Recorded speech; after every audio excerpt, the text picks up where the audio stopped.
নমস্কার বন্ধুরা, কেমন আছেন সবাই? নতুন রেসিপি নিয়ে এসেছি মায়ের হেসেলে। আজকে বানাতে চলেছি কলা পাতায় চিংড়ি মাছ ভাজা। চলুন শুরু করি। আমি এখানে 200 গ্রাম মতন চিংড়ি মাছ নিয়ে খোসা ছাড়িয়ে নিয়ে বেছে নিচ্ছি।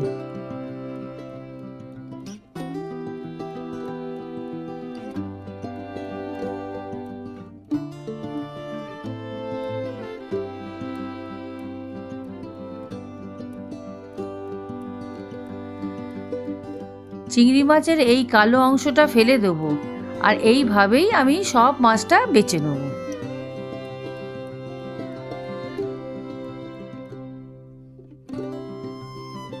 বাছা হয়ে গেলে মাছটা 2-3 বার করে ভালো করে ধুয়ে নেব। এদিকে আলু পেঁয়াজটা ছাড়িয়ে নেব।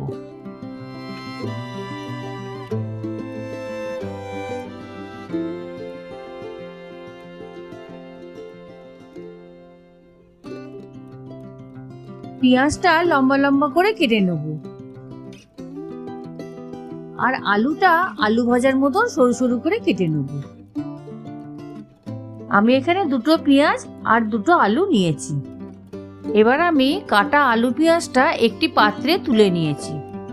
তাতে পরিমাণ মতো নুন দিলাম, কিছুটা লঙ্কার গুঁড়ো দিলাম, আর পরিমাণ মতন হলুদ দিলাম।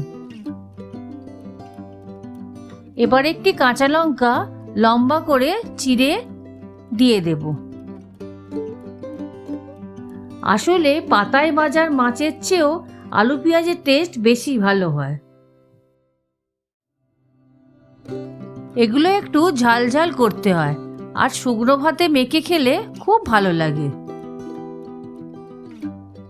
এই কলা পাতায় কিন্তু সব রকম মাছই ভাজা যায়।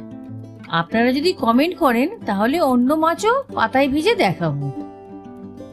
এবার ধুয়ে রাখা চিংড়ি মাছগুলো এর মধ্যে দিয়ে দেবো। মোটামুটি 2 চামচে সর্ষের তেল এতে দিয়ে ভালো করে মাখিয়ে নেব। যত ভালো মাখাবেন তত টেস্ট হবে, কারণ মাখানোর ওপর টেস্ট হয়।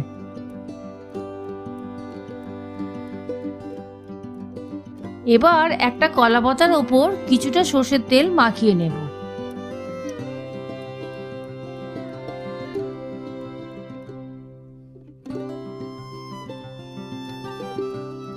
এদিকে চাটু বসিয়ে দেবো, আর 1 চামচে মতন তেল দিয়ে দেবো।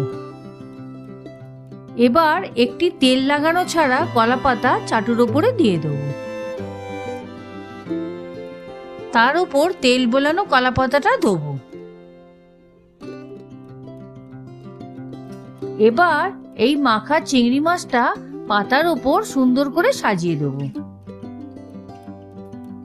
সত্যি কথা বলতে বন্ধুরা, এই ভাজাটা যদি পাতে পড়ে না, ভাত আবার বেশি খেয়ে ফেলে।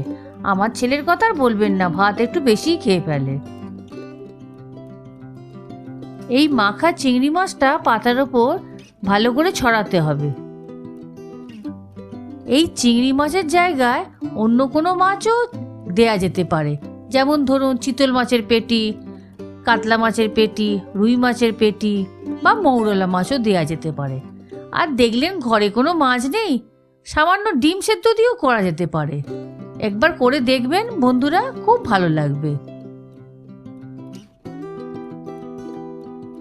এই মশলার জলটাও কিন্তু আমি দিয়ে দিচ্ছি।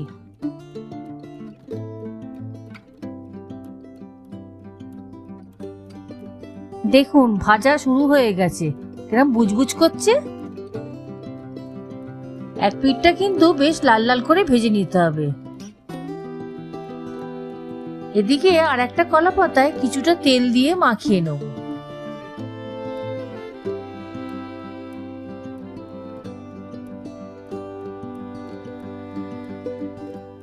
দেখুন পাতাগুলো কিরম কুঁচকে গেছে। এবার নামিয়ে নেব। আসলে না নামালে এটা উল্টাতে খুব অসুবিধে হয়ে যায়। এবারে তেল লাগানো কলা পাতাটা এর ওপর দিয়ে দেবো।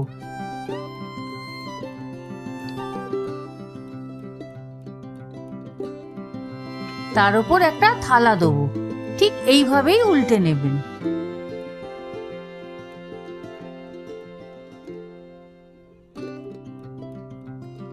দেখুন এই নিচের পাতাটা কেমন ভাজা ভাজা হয়ে গেছে।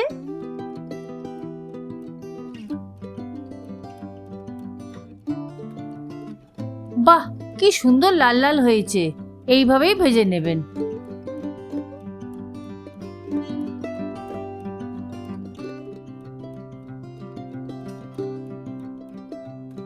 তারপর ভাজা পাতাটা চাটুর উপরে দিয়ে দেবো। তার উপরে মাছের পাতাটা আস্তে আস্তে নামিয়ে দেব।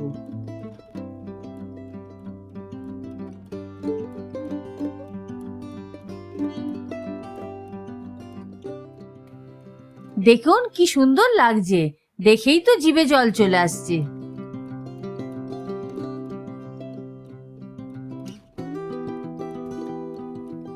এবার আমি মশলা লাগানো পাতাটা দিয়ে দেবো। তার উপর একটা থালা চাপা দিয়ে দেবো। দেখুন তাড়াহুড়োর মাঝে একদম বলতে ভুলে গেছি, এই ভাজাটা খুব কম আঁচে করতে হয়। প্রায় 15 মিনিট পর ঢাকনা খুলে দেখি আলুগুলো গলেছে কিনা। বাহ, এই পিঠটাও খুব ভালোভাবে ভাজা হয়ে গেছে।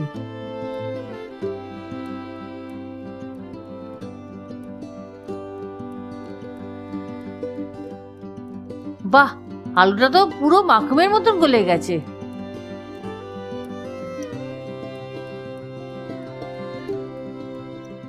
নে বাবু, ভাত বাড়ছে, এদিকে আয়। বাবা, এ তো আমার ডাকার আগেই পাশে দাঁড়িয়ে আছে, গন্ধেই চলে এসছে। সত্যি কথা বলতে ভাজার পর এত সুন্দর গন্ধ বেরোয়, খিদে এমনি বেড়ে যায়।